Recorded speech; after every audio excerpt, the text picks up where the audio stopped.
No. Well, yes.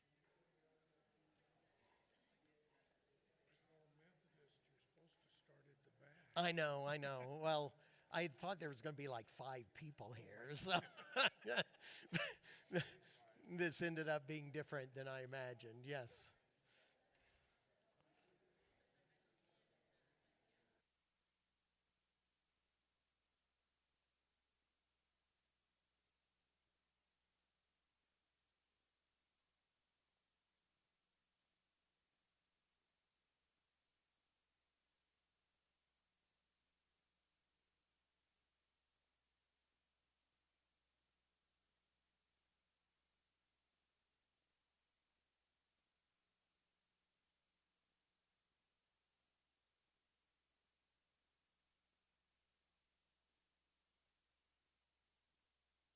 So thank you all for coming. My name's Mike Mather.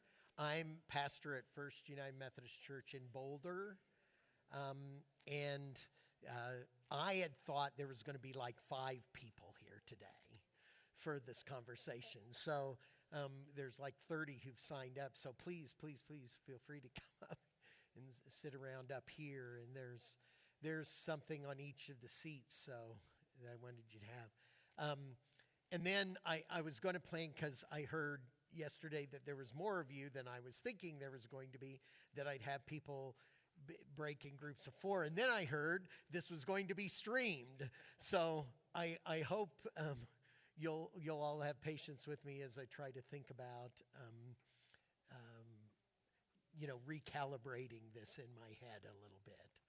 So again, my name's Mike Mather. I've been at First United Methodist Church of Boulder since July 1st of 2020. I moved here from Indiana, where I'd lived and served 2 churches for the previous 34 years. 2 churches. Both of them named Broadway United Methodist Church. One in South Bend, Indiana, and one in Indianapolis, Indiana. Both of them, I lived and worked in those parishes. They were in low-income, low-wealth communities. A little different than Boulder.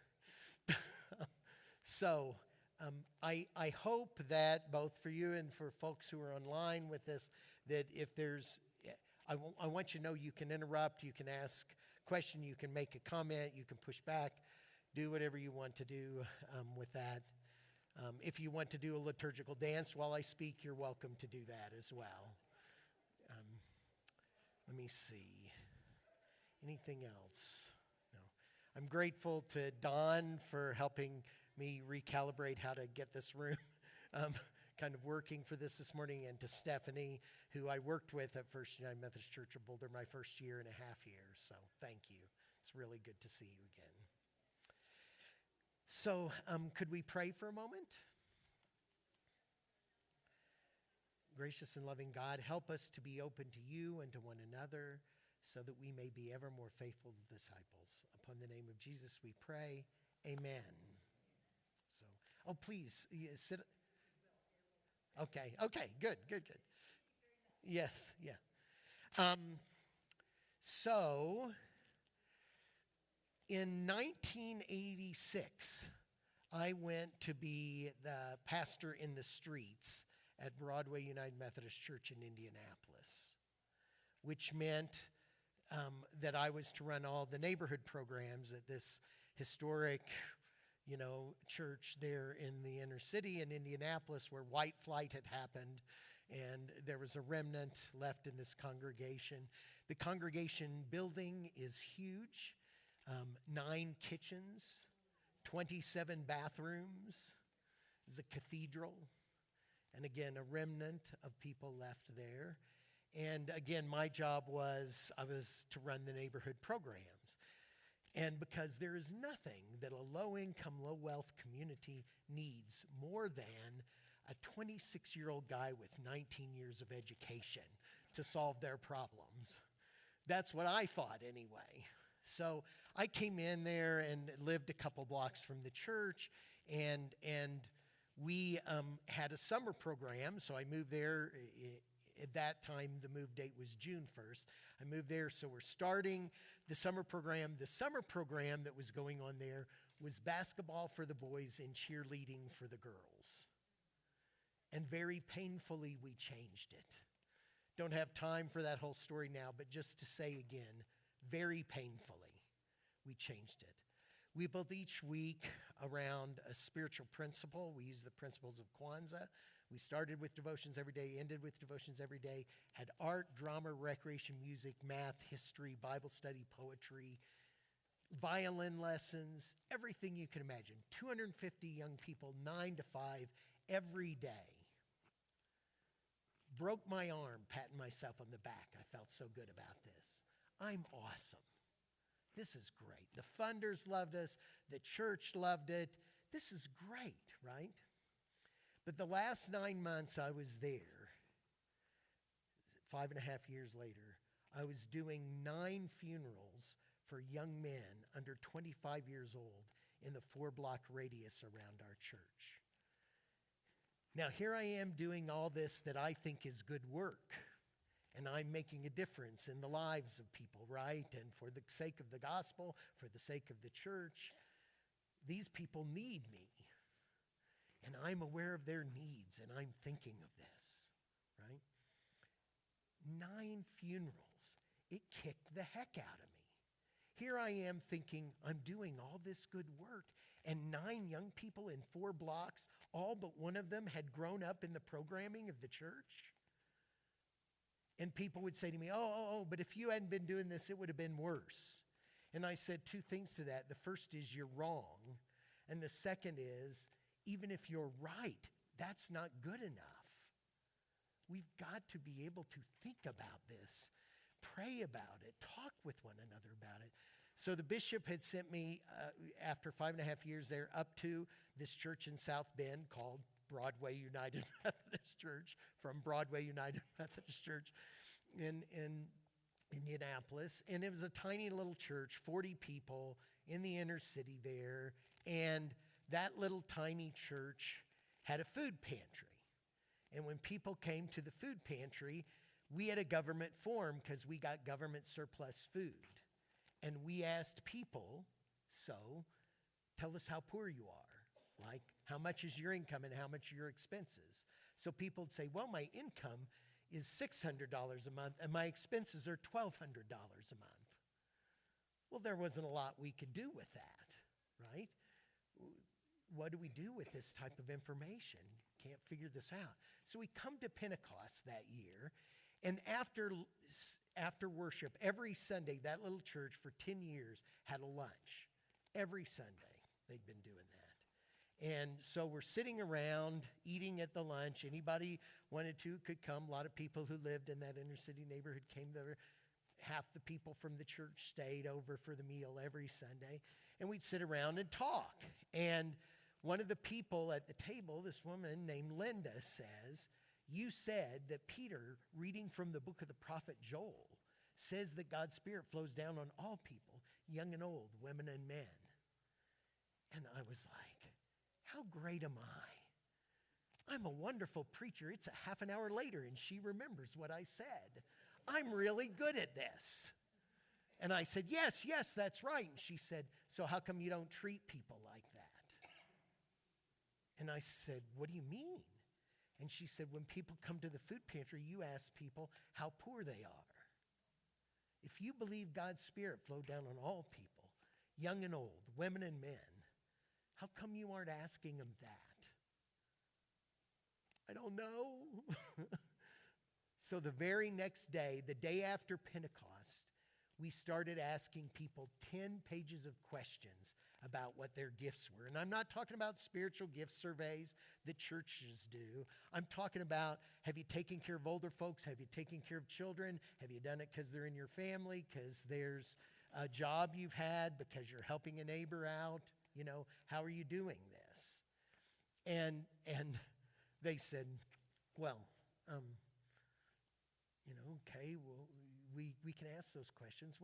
How do you fix a car? How do you fix a toaster? How do you drive a car? Do you play a musical instrument? Do you sing? Have you cooked for more than 10 people? Have you cleaned up after more than 10 people? And we asked 3 questions at the end. What 3 things do you do well enough you could teach somebody else how to do it? Because everybody, I want to stress this, everybody has something they could teach. What 3 things would you like to learn that you don't already know? And who besides God and me is going with you along the way?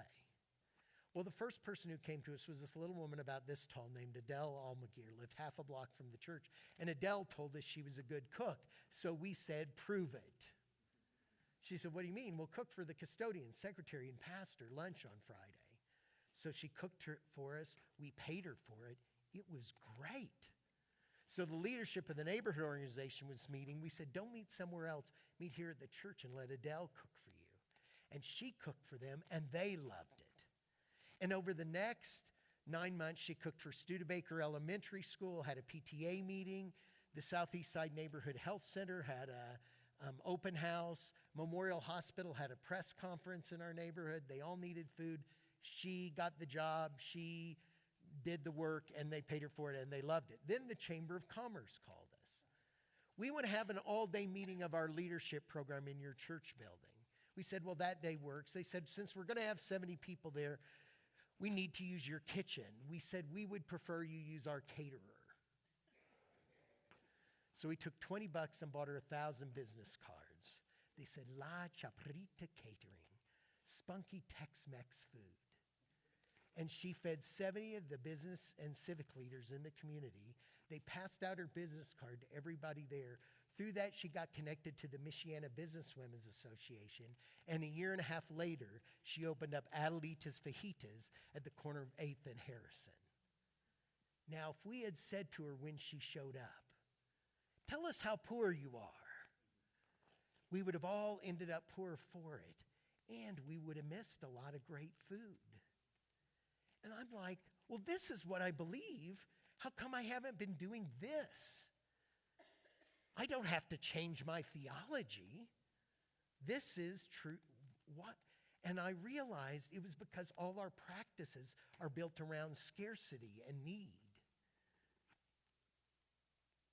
Instead of paying attention to the fact that we believe God's Spirit flowed down on all people, young and old, women and men, absolutely everyone. I knew that. I believed in that. I thought it in my head.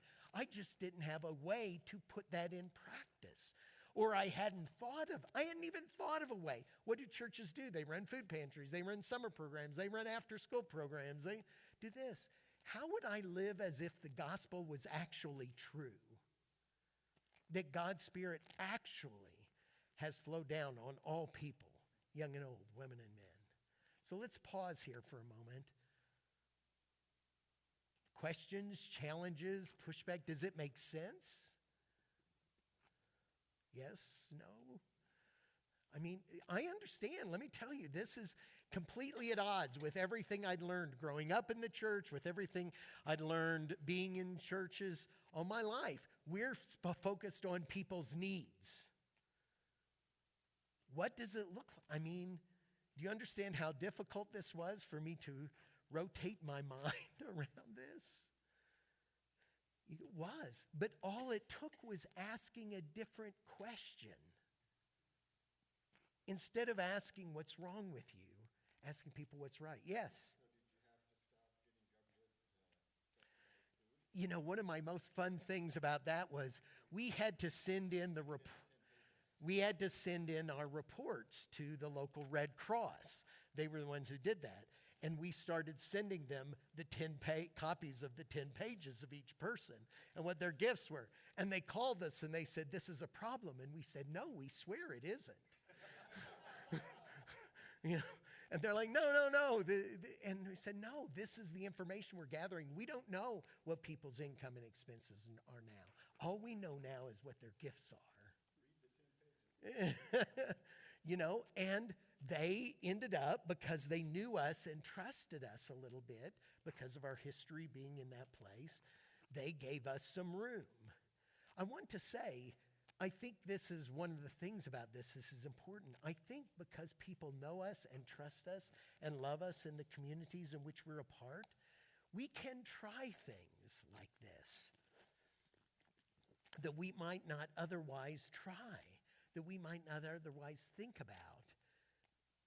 Other places aren't thinking about it. Any of you familiar with the writer Flannery O'Connor? She wrote a novel called Wise Blood. And in her novel, there's a character named Hazel Motes. And Hazel is a pastor of the Church of Christ Without Jesus. That's what it's called. Where the blind don't see, the deaf don't hear, and them that's dead stays that way. And it was her critique of the church. I realized it was her critique of me.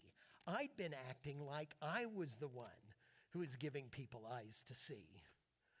I was the one who gave people the food to eat, rather than seeing and recognizing that God had already done this in the lives of people around me, and my job was to live like it was actually true. So I'm going to jump now. Oh, I'm sorry, yes.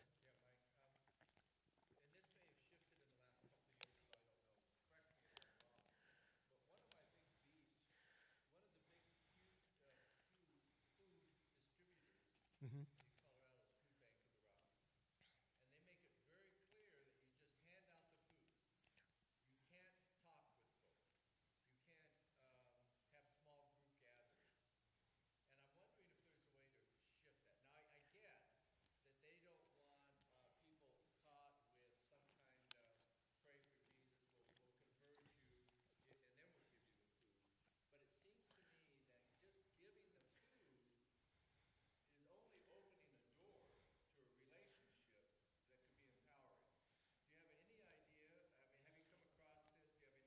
Oh, sure. I mean, we came across this all the time.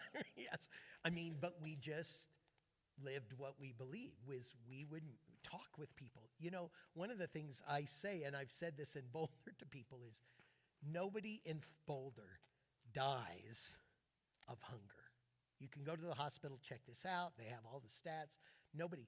But people do die from loneliness in Boulder, from being alone. And if what we're doing is feeding people and not talking with people, and when I talk with city officials and others about it, they're like, oh, we hadn't thought of that. and it, again, I think, I think of it a little bit like healing on the Sabbath. You know, you don't go and ask permission. You just do it. Right, I think. And again, if people push back, then that's great. You can have really interesting conversations about that. So I gave you all a sheet. I want to say something about this before I turn to going back. It's called The 5 Rules to Keep from Being the Agent of the Devil in the Middle of the Church. And, you know, the panel was talking earlier about treating people with respect and dignity as God's beloveds, right? So these are the things that we kind of thought about around our place in Indianapolis, and we talk about it in Boulder as well. And the first rule is never do something for someone that they can do for themselves. We call this the iron rule. You know, I was doing a talk much like this over a decade ago in Albany, New York, with a state agency in New York called the Mental Health Empowerment Project. They were people, they called themselves people who've been labeled with a psychiatric diagnosis. Other people might call them mentally ill, right? So I was talking to this ballroom full of people who are labeled as mentally ill. When I said that never do something for someone that they do for themselves, I thought they'd do what you did, which was stay pretty quiet. They clapped, they stomped, they hollered. Afterwards, I came to the people at the first table and said, What was that about? And they said, nobody ever lets us do anything. Everybody wants to help us, but they don't think we have anything to offer. Oh my God. Yes. The second rule is find another's gifts, talents, capacities, passions, and dreams, and find a place for them in the life of the community. Now, I did not do this at first. I'm doing this survey, right? And finding out what people's gifts are. About a year goes by, and my oldest son starts kindergarten. And I go with him to kindergarten, And they have me fill out a form at kindergarten that says, would you be willing to volunteer in the school office? I wrote, yes. Do you know how to use computers? Yes. Do you have a flexible schedule? I'm a pastor. Yes. Nobody ever called me. And it felt like crap, you know? And I realized I'd been asking people what their gifts were, and then, for the most part, I wasn't following up on that. I'd ask people, what 3 things do you do well enough you could teach somebody? And then I didn't go back. So we started going back. And we said to people, what do you do well enough you could teach somebody? Okay, if you can get 3 people to show up for the class, you can teach it here at our church. We'll provide the materials. We had classes in basic auto repair, Mexican cooking, Tai Chi, the history of the Hollywood Western and why black men were left out, conversational physics.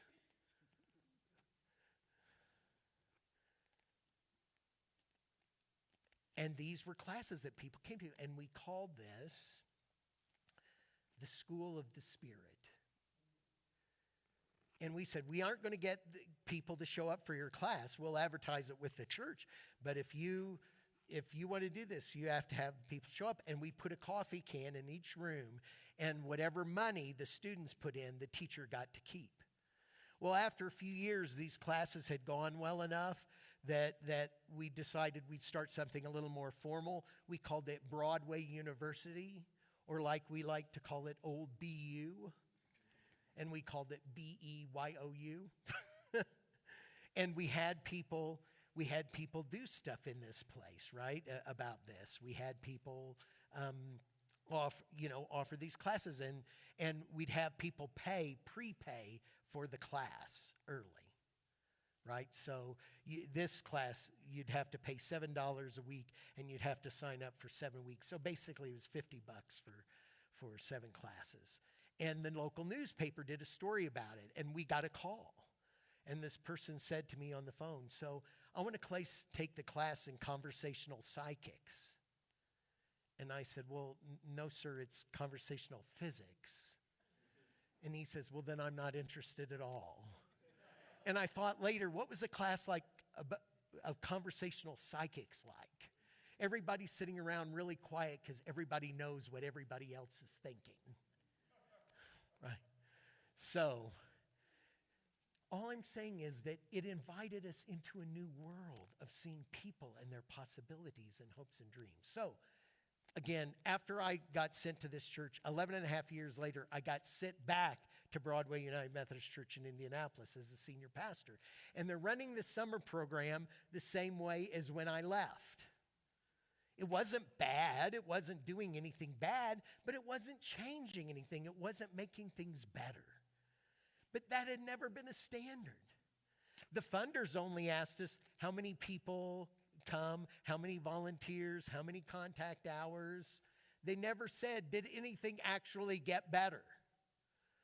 And so we said we aren't going to do the summer program anymore.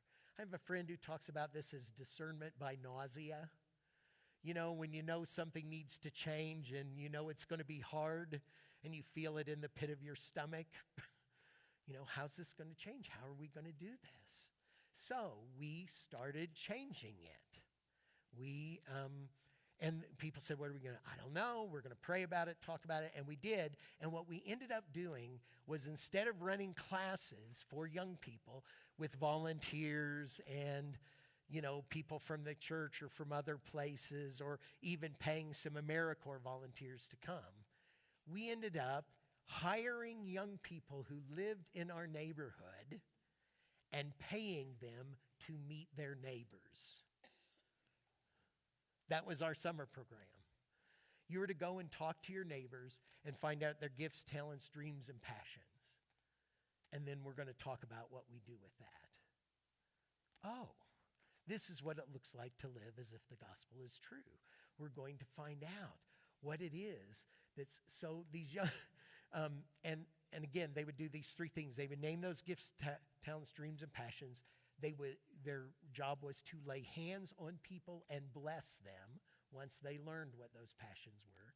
Another way to say that is publicly celebrate those gifts that they came across.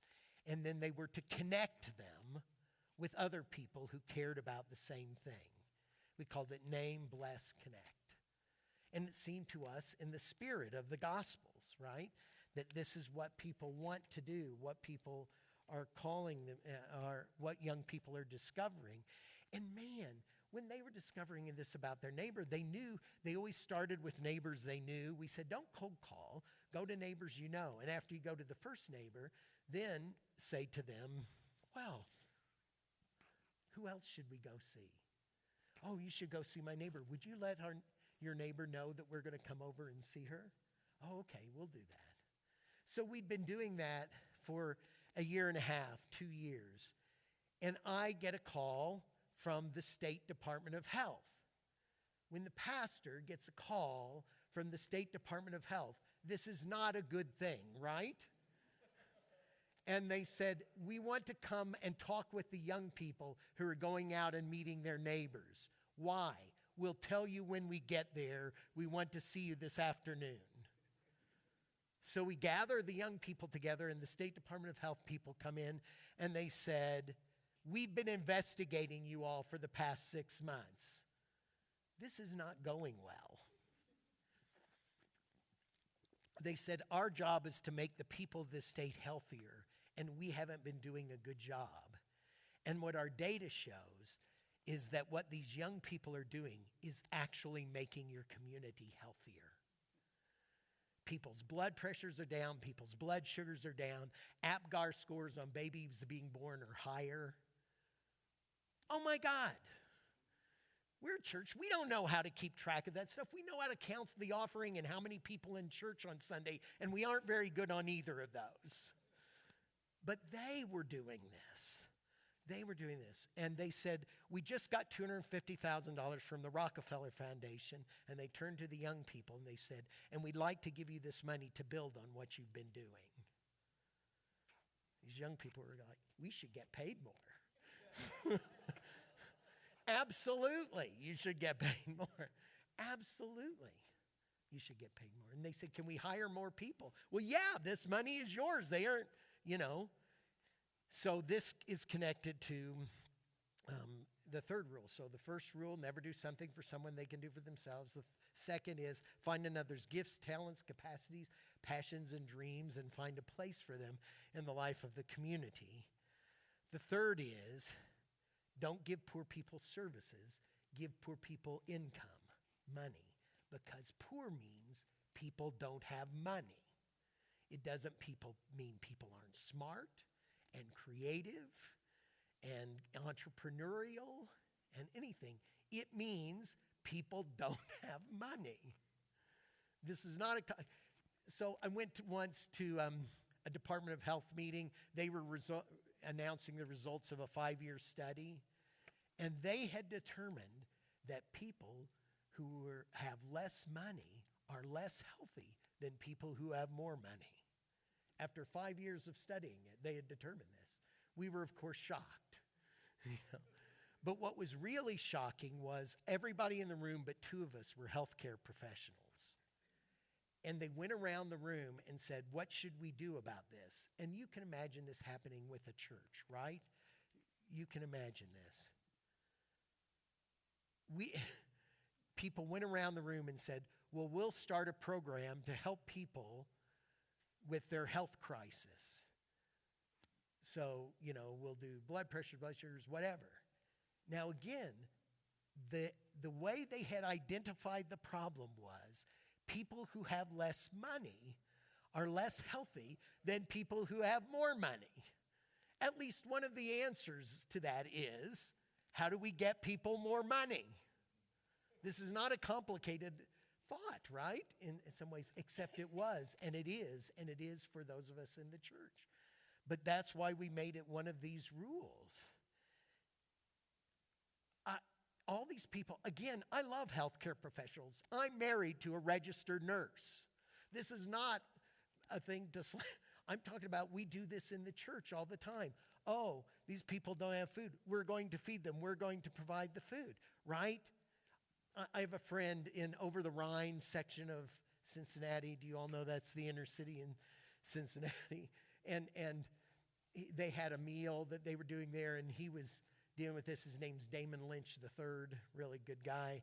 And anyway, Damon was like, they started doing a survey of the people who come to the meal and what gifts they had. 3/4 of them had gifts as cooks. And he said, why are we doing all the cooking here? And he said, we say in the church, it is more blessed to than to. And he says, then why are we hoarding all the blessing to ourselves? Shouldn't we be inviting people to the blessing side of the table? If you want to cook, please cook. Show us, prove to us that you're good. Now, the thing we always did when we were testing people about their gifts is we always gave people a chance to prove to us, right?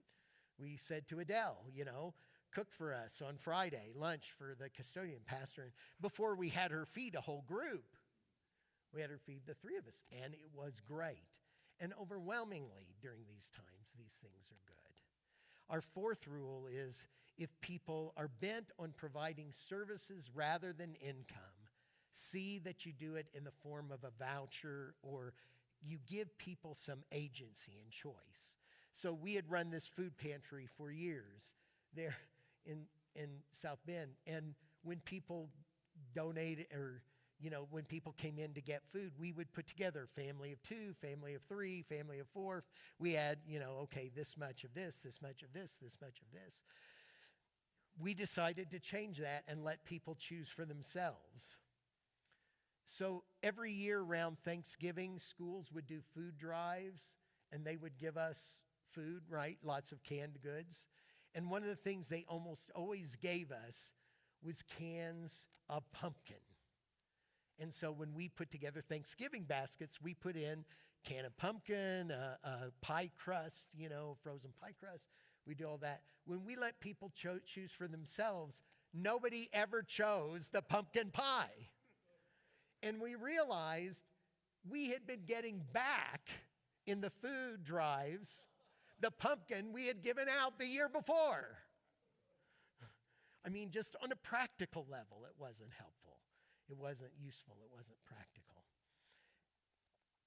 The 5th thing was something we all know about in the church. If I asked any of your congregations, what do they do best? Probably they would, in the top 5 things, they would say this: practice hospitality. We don't say to the people in our congregations much, so tell me what's wrong with you. We say, tell me what you have to offer. Tell me what you can give to make us better and stronger. And right? Why would we not ask the same question of everyone? Not what can they do for the church? What can they do for the life of the world? What gifts do they have? And trusting and knowing and believing that. Now, I tell you, when we started doing this, people didn't believe we really wanted to know. We had earned that, right? They thought, you only want to hear the most pitiful story we have to know. But if you really stayed in and stayed insistent, no. What are the people who love you most? What would they tell me you do the best? I learned that from those young people when they would go around to their neighbors. They ask great questions like this. Well, what does your mom say? What's your dad's best gift? I mean, the things we do when we're in community with each other, when we are really together, treating each other as beloveds, treating each other as if the gospel were actually true. Again, I'm going to take a pause here. Comments, questions, again, pushbacks are fine. One of the questions I get a lot when I talk about this stuff is people say, don't people in the church push back on you? I said, I've been in the church my whole life. Is there anything you can do that they don't push back on you for? Of course, the issue isn't pushback, because wherever there are 2 or 3 gathered together, there's 6 opinions. The issue is it something we actually believe in? That we actually believe is at the heart of things? Again, yeah, Jeff.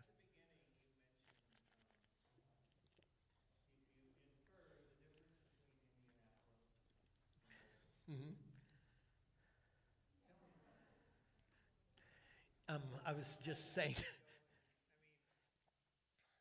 So I was just saying to Ben earlier today, he was asking me something about this, and I said, it is much more fearful than any inner city neighborhood I have ever lived in.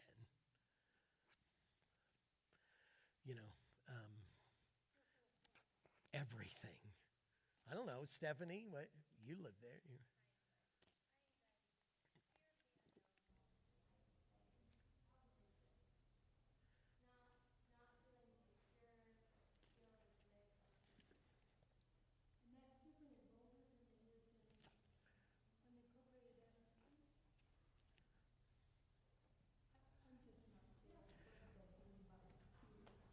I mean, when I first got there, it was July of 2020. And there were people, so the library was closed, the CU library was closed. So there were people who live on the streets who were hanging out on the porch, the patio at First Church, right? And people would say to me, well, we weren't meeting there, right? There wasn't anything going on there in particular, but people would say to me, well, you need to kick them off. I said, why? Well, our children need to be safe.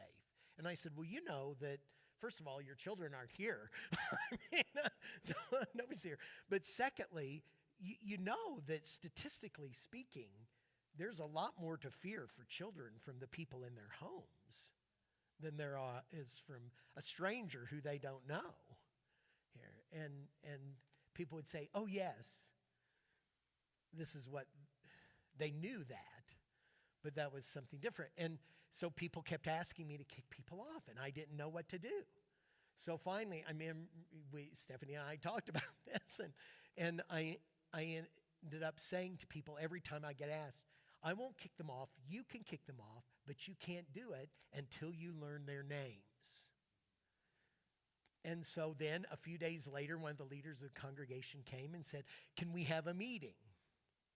I said, absolutely. So we brought together 5 leaders from the congregation and 5 people who hung out on the porch. And we sat together in a room.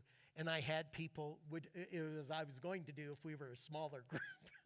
But I was going to have people go around. I did at this meeting have people go around and say their name, first name, where they were originally from, and what brings them joy. Those were the 3 questions. That took about 20, 25 minutes for the 10 people to do that around the room, right?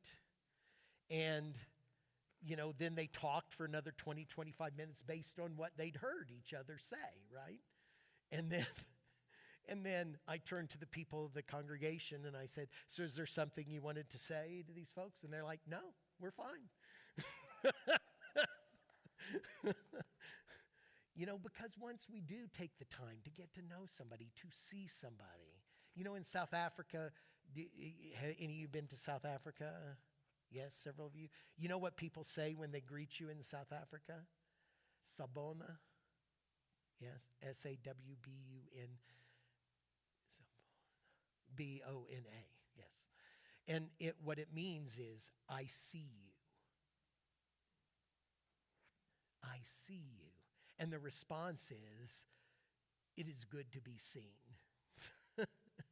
It is. Do you know that story in Acts 3 where Peter and John are going up the steps of the temple? And there's the person who's been carried there every day, lame beggar, right? And he's there. And Peter and John come up to him, and he asks them for alms. And they say something I imagine most of you know. Silver or gold have we none, but we offer you all that we have. In the name of Jesus Christ, get up and walk. Well, I realized for years what I had been saying was, silver or gold have I some, here you go, see you later. This is not nearly as good as what the gospel invites us to. And it also says, buried in that text, if you look at it, it says, Peter and John looked at him intently, and they said to him, look at us. I mean, this is what it means to live as if the gospel is true, to look at the people who are around us. So I feel like there's a lot of fear. There is a lot of, again, the people of the congregation have been great. They have been very, very, very open and receptive to this, and I'm saying to them all the time, I do not understand. I meet with the lay leaders every week. They'll tell you this is a probably common thing. You remember we had the massacre in Boulder, right? And I had people who came to my office from the congregation and said this and things like this. We pay a lot of money to live here, so this doesn't happen. And I said, well, that's an illusion, right? And though their lips said yes, their eyes said, I don't understand what in the heck you're saying. The grief was the same. I have been around many deaths. I told you about those 9 funerals in my last 9 months in Indianapolis the first time. I've been around plenty of grief. The grief is absolutely the same. What was different is the people in Boulder who I was talking with about this seemed to feel like this could never happen. I got to tell you, if I was going to put money down on where there'd be a mass shooting, any money I'd put down on Colorado would not be a bad bet, right? Yes. Why would anybody think that it wasn't possible? I had people who said to me, well, at least he wasn't from here. He was from Arvada. I mispronounced that. And I was like, that's not the other side of the moon. But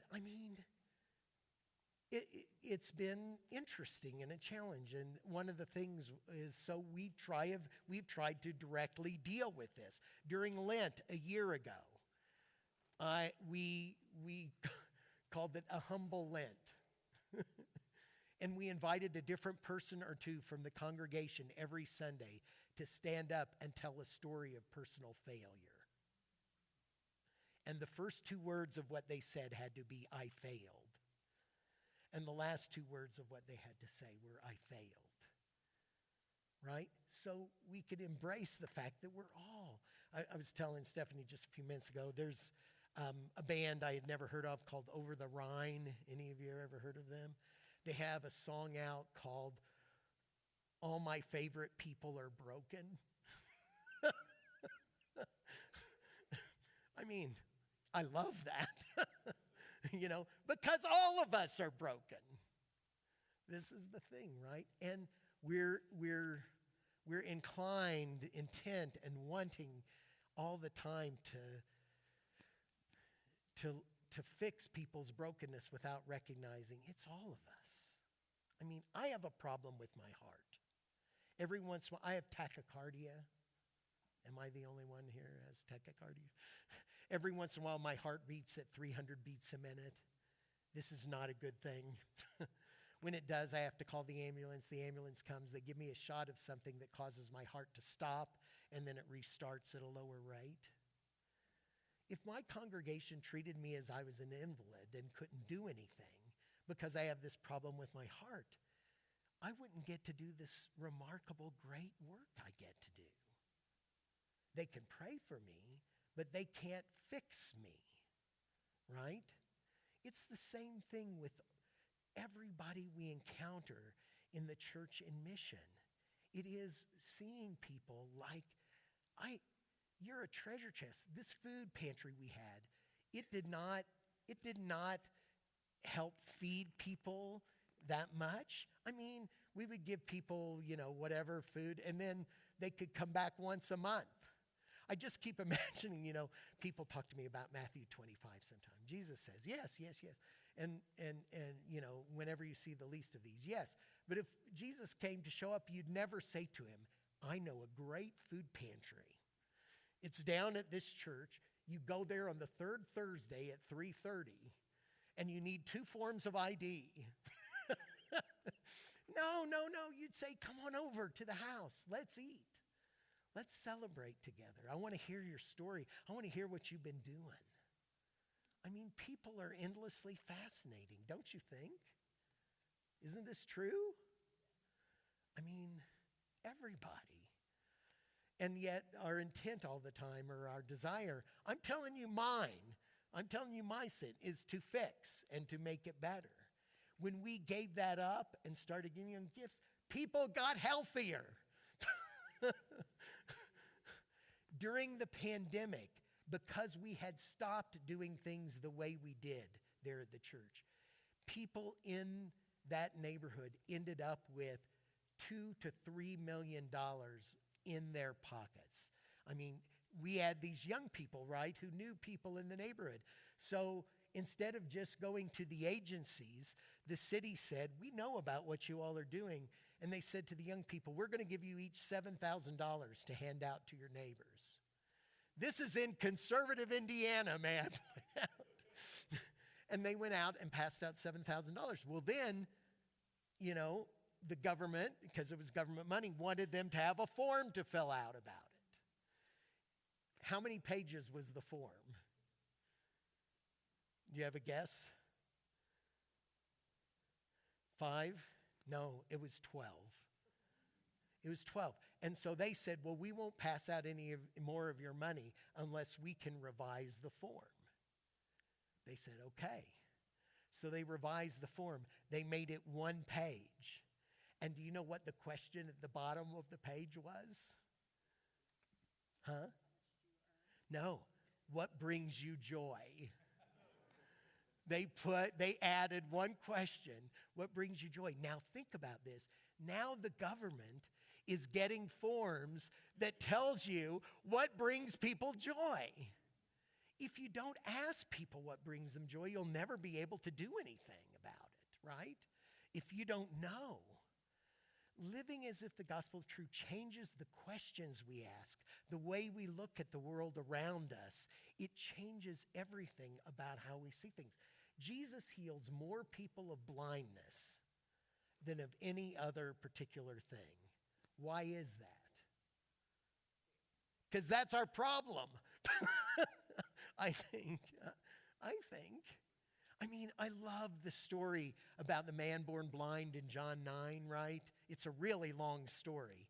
But one of the things I love about this, because I think it's so accurate, is that Jesus heals him of blindness, and he goes back to his village, and it says, many people didn't recognize him. He was blind. He wasn't disfigured. They could only see him for what was wrong with him. If we can see with the eyes of faith, if we can believe that the gospel is actually true, we can see things that are possible that we never knew were possible and true in the lives of the people who we think the least of. The epistle in the lectionary for last Sunday was, now remember who you were, dear sisters and brothers. For from a human point of view, few of you were wise or powerful or of high social standing. But God purposely chose what the world considers nonsense in order to shame the wise. And God purposely chose what the world considers weak in order to shame the powerful. And God purposely chose what the world looks down on and despises and thinks of as nothing in order to destroy what the world thinks of as important. Wow! I mean, I had memorized that text back in the 80s, but I had kept doing my work for decades without really believing that people had those gifts around me and that God was using the people who I thought of as weak and foolish around me as the ones who held the answers. Again, comments, questions? I'm surprised how little pushback I'm getting on this. I got the people in the church in Indianapolis when I was there. If I ever used the word needs, they would go, boo. Not because it was the way we met needs was by building on gifts. And it made a difference. I just got back from a trip to Nogales Mm-hmm. years ago, and we visited a call it factory, and the visionaries for this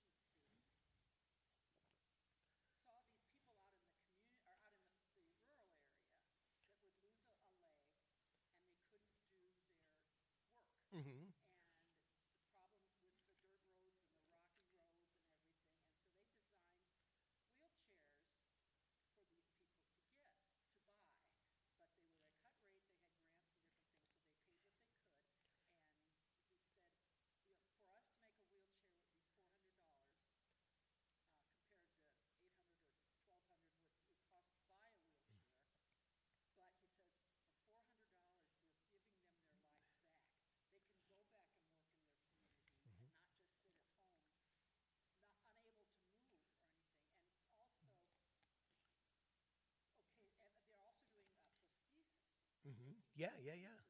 for people, and they hired people using the wheelchairs and using the prosthesis to make the other prosthesis and wheelchairs. And so they were giving them a job and a purpose and sharing this ability for other people with this in the same situation. Yeah. One of my teachers about this has been a woman named Maria Varela. She won the MacArthur Genius Grant, and she works in New Mexico. And she had been, in 1968, she had been sent to this little community in northern New Mexico called Los Ojos, and which is, if I remember my Spanish right, the eyes, right? And she goes there, and her job is to set up a health clinic. So she sets up a health clinic. And it's going okay, things are going all right with it, and it's going well, and she does this. And then she was working at the time for SNCC. Any of you know what SNCC was? The Student Nonviolent Coordinating Committee.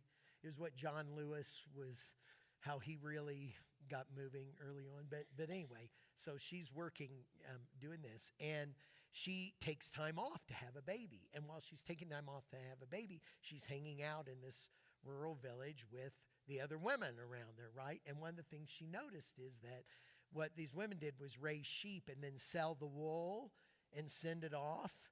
And she noticed that they weren't getting paid very much for the wool. So she says, oh, they use a middle person to refine the wool. She said, we can refine the wool, can't we? And they were like, well, yeah, we could. So they refine the wool. So now they're doing it. And she's like, people, even the next level, right, of making things with the wool. You all make things with this wool all the time. Why don't you do this? You can go now to Los Ojos, which has one street. And you can go to a store in Los Ojos and buy a sweater for $800 and buy rugs and they have a factory there, and it's completely owned and run by the women of that village. That's what she won the MacArthur Genius Grant Award. One of the things she did great, and it's connected to something else I wanted to tell you a little bit about here because it's the way it connects here, is she gets the MacArthur Genius Grant, which is like $750,000 to do whatever you want with, right? And she builds, this is back in the early 2000s, a computer lab in this little town. But then she realized she needed to staff it. Well, who was going to staff it? Who knew how to use computers? Yes, she staffed it with 7th graders. Because they knew how to do this, right? So I tell you that story to tell you there are ways we do this even inside the church. I have this friend who's now a professor. He was a United Methodist minister. He's a professor at a Lutheran School of Theology in South Carolina. And he was a pastor of a Baptist church before he was a pastor of a United Methodist church, Black Baptist church. He's Black Baptist, grew up Black Baptist. And he's in the church. And in a Baptist church, it's run by the deacons, right?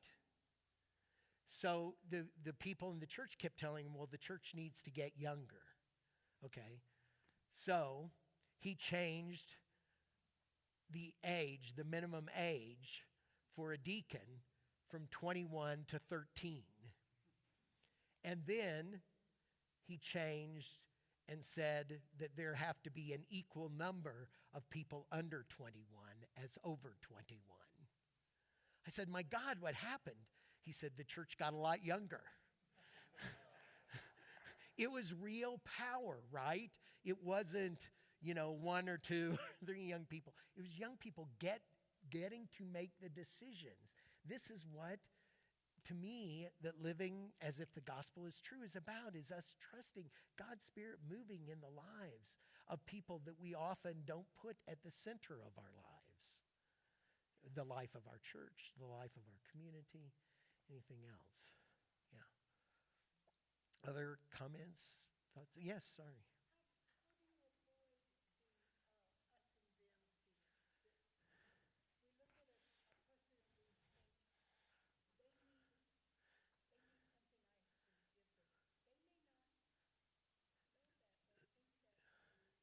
I think the biggest problem with that is in our heads, right? I think it's because we don't ask people what brings them joy or what gifts they have. And so we don't know, right? So what we don't know, but if you know, like then you can have a meal, and if you know, like if you're having a meal and there's people from your congregation there and there's people who live in the streets, you say, this table over here, this is for everybody who considers themselves an artist.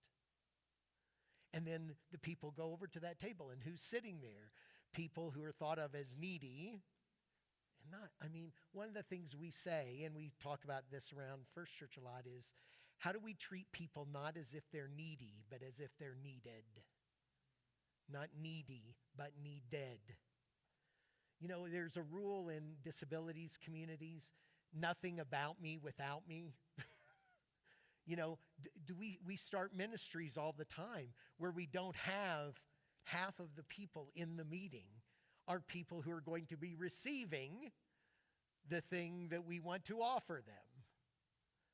That's, you know, it's the disabilities community who's taught me this is a problem to do things in this way. It doesn't end up like we want to most of the time. So, yeah, so treating people as if they're needed. But in order to do that, we've got to find ways to hear that. This table over here, all the entrepreneurs. This table over here, all the writers. This table over here, people who like to sing, even if you're no good. People over, you know, and just bringing people together across the walls that we put up in divisions with one another. Yes?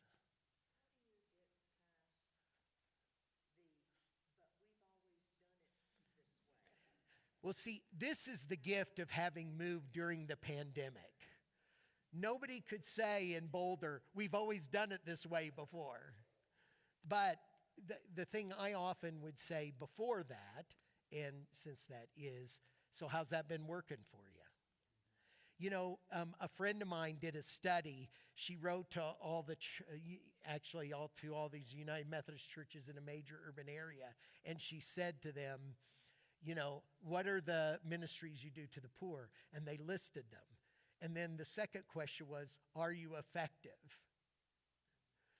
And people, on the form, there was nobody who said yes. There were all sorts of people who said, I have no idea. Well, you know, what are we doing? You know, if you don't know, isn't that a problem? Right? Well, how do we know something's working or not working? Well, are there fewer people who are poor? So in our neighborhood in Indianapolis, one of the things we were able to figure out with this was, like, we asked economists from a local school, how do you figure out how a community is economically healthy? And they said, well, how often does a dollar circulate in the neighborhood before it leaves? In Hasidic communities in New York City, a dollar circulates 18 times before it leaves. In our neighborhood, when we first started judging this, less than once before it left the neighborhood. So one of the things we were able to do is, as a result of the way we're doing, focusing on people's gifts, are there more dollars circulating? Are the dollars circulating more often before it leaves? So one of the ways we did something about that was, we knew artists in our neighborhood, right? So we hired artists. You know about those signs in low-income neighborhoods, crime watchers? One of the things that studies will tell you is every time a crime watcher sign goes up, the crime rate in that area goes up. Seriously, there's hard data on this. So we hired artists and paid them to create signs that said the gifts of everybody who lived on that block. This block has 2 people who do hair. It has 4 teachers. It has 5 healthcare workers. It do stuff, and they track that, and the crime rate went down.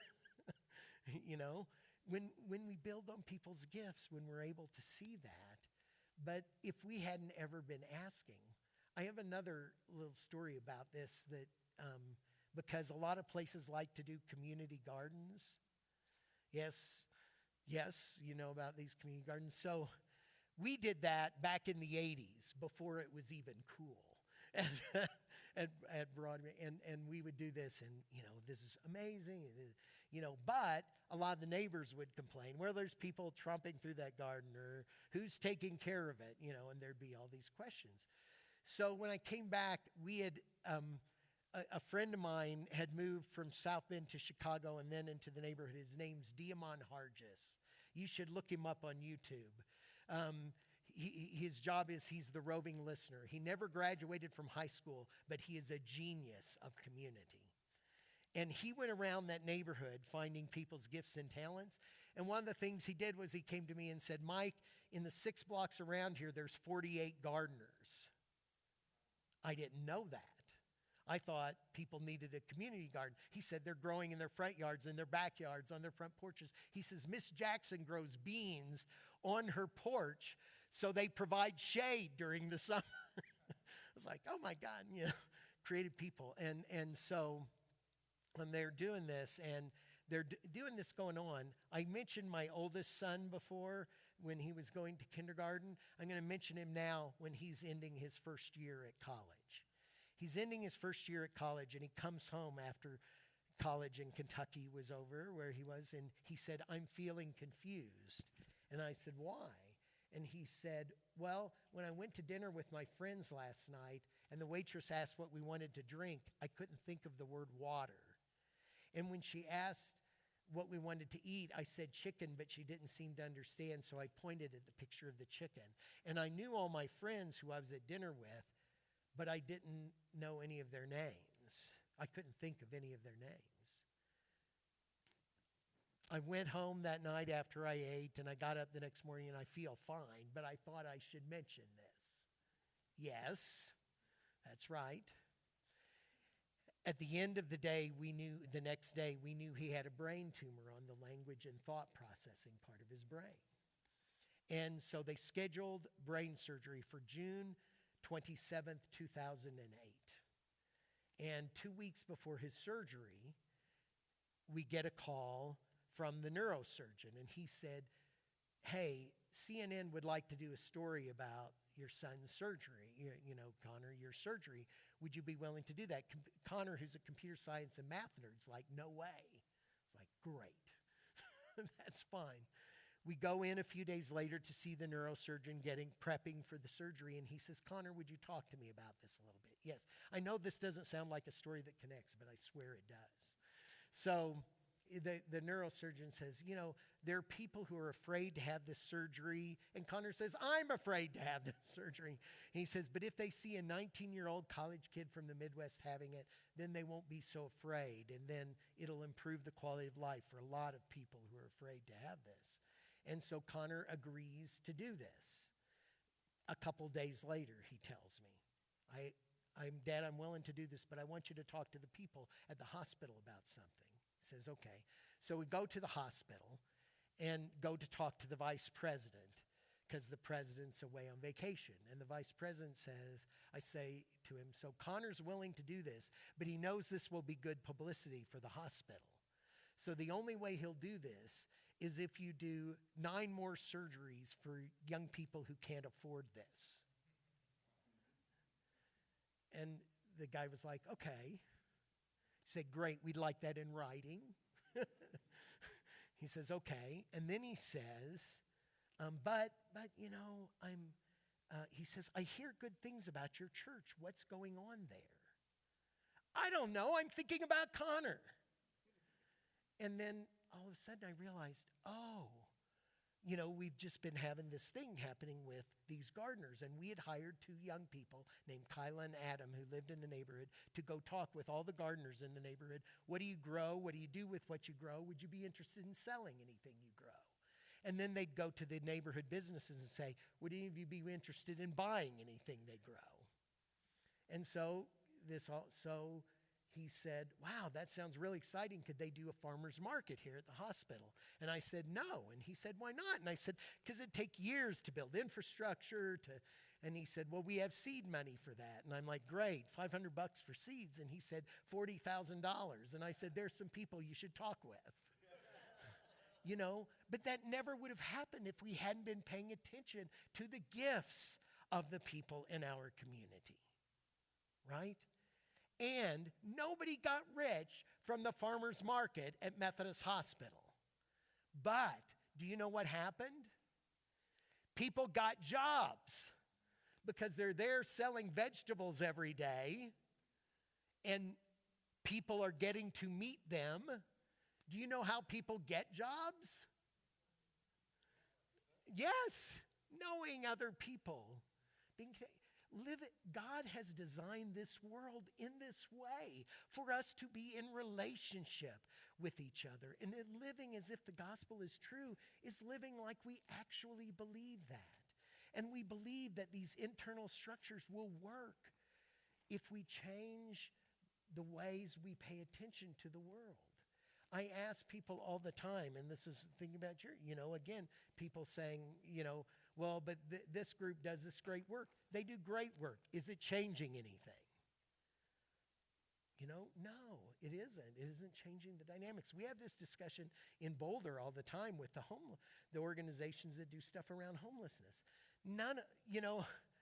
We are talking about hiring this summer 2 people who live on the streets and paying them $37,000 apiece a year for 20 hours of work a week to find the gifts, talents, dreams, and passions of people who live on the street in Boulder. I mean, if the church doesn't do that, who in God's name is going to? Anyway, you were asking about Boulder, so I was trying to weave that in here. Yeah, I'm sorry.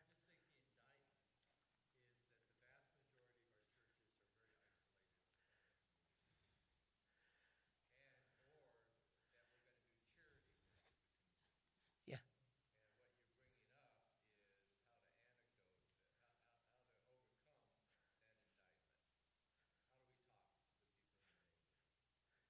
We do it the same way we talk to people in the fellowship hall, right?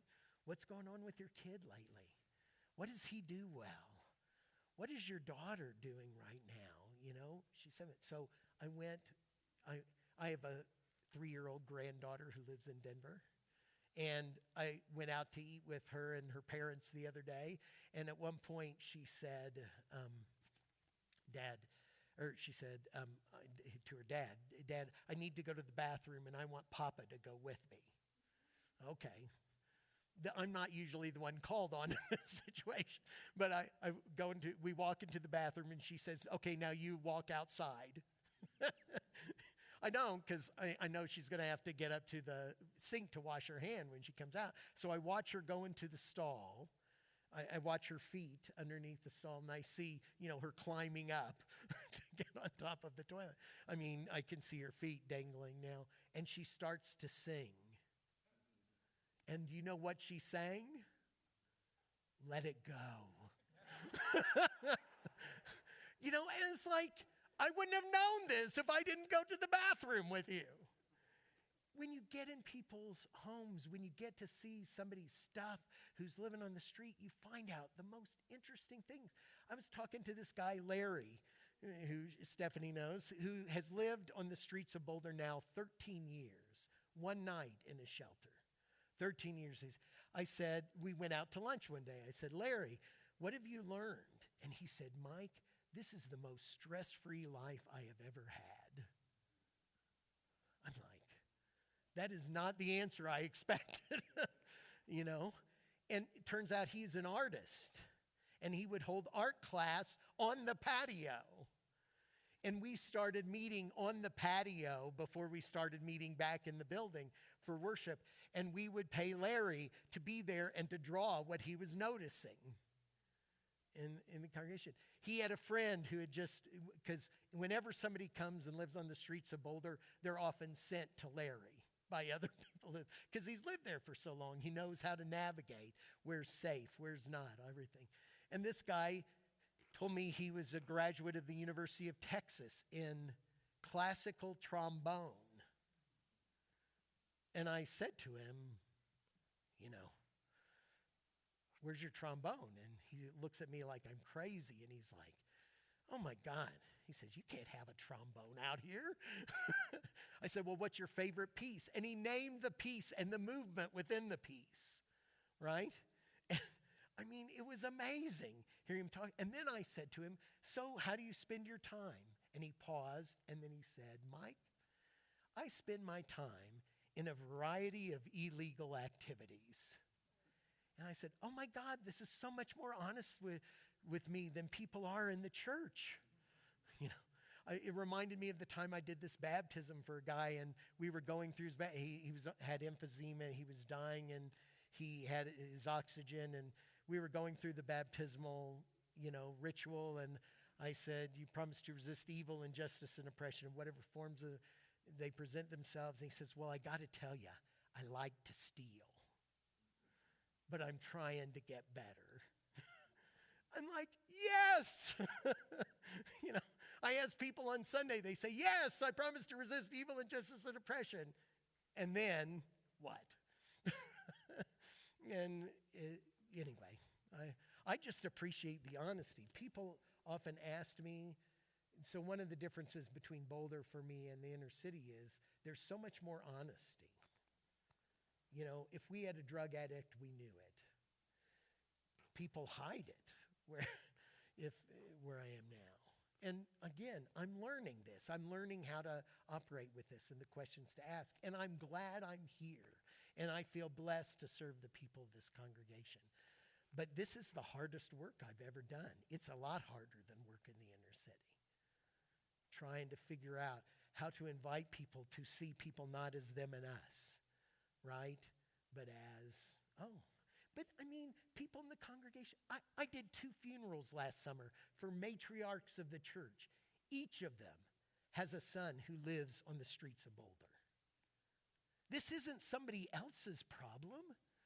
I have a woman who said to me, and I'm sure she's using hyperbole, who comes every Sunday, is a longtime member of the church, who says, Mike, my son has been in every county jail in Colorado.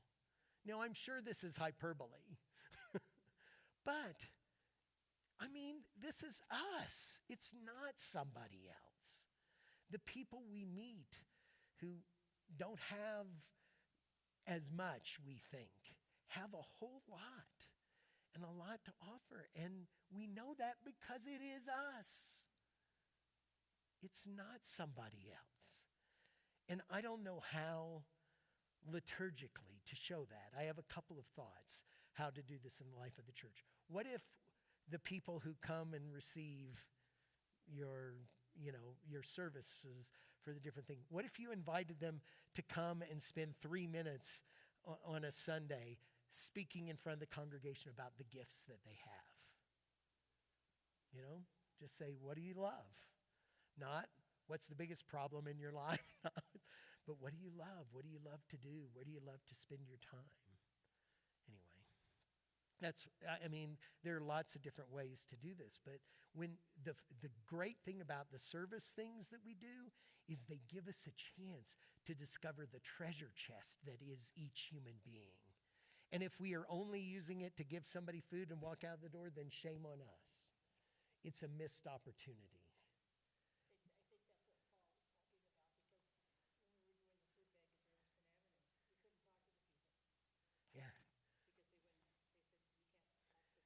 Well, I would urge you to disobey the law.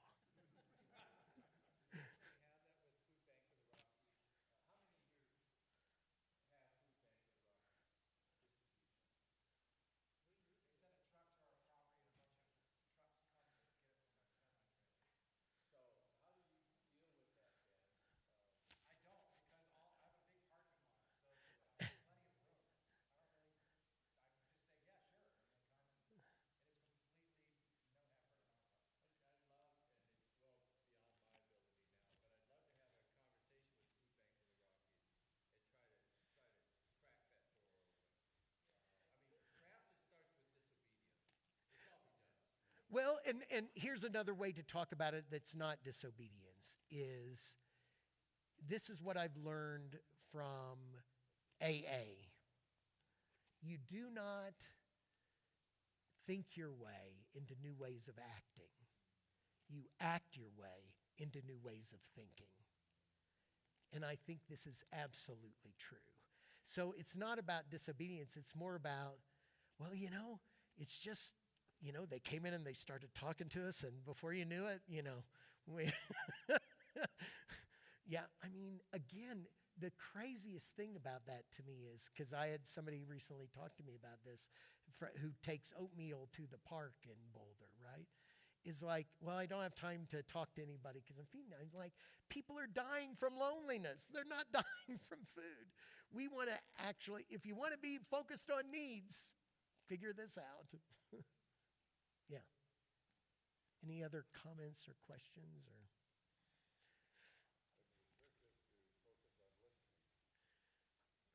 I don't think listening is a bad thing. Yes. So my friend. Yes. And again, ask the questions that you'd ask at the fellowship hall, or coffee hour or something, What's going on with you? Where are you from originally? One of the questions the young people would ask that I loved was, what are you most proud of in your life? Oh my God. That was my favorite one. I was with Jalen one day when he asked this guy, what are you most proud of in your life? He said, well, when I was 5 years old, I saved somebody from drowning. And I was like, what? What do you mean? And he said, well, when I was 5 years old, I saw this guy out in the ocean and he was flailing around. I was worried and I went and told my mom and she sent somebody out there and rescued him. But clearly, the story that had been told to this man was he was part of this. He was the reason this guy was alive. I don't think I'd ever met somebody before that I knew who'd saved somebody. We have this thing right across the alley from us, an apartment building that's on the church's property for 40 young people who have been living on the streets. And it's called Together, TGTHR. And I met a young woman who lives there whose name is Miami because she's from Miami. And one of the things is, one of the other young people who's there was somebody she rescued from sex slavery. Now that woman knows something, right? She knows something. Anyway, really, thank you all for coming. I know just thank you all. And can I say just a moment of marketing? Is I wrote a book. Some of the stories you've heard today are in that book. I have that. If anybody wants to buy one, they can see me because I have some. So, anyway, it's called Having Nothing, Possessing Everything. Yes, I have them right here. And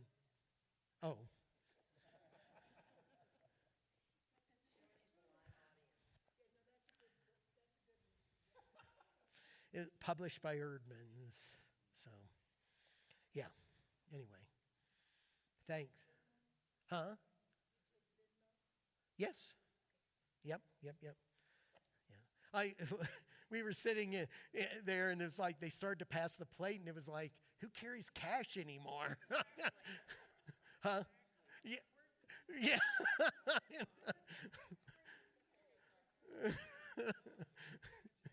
Yeah.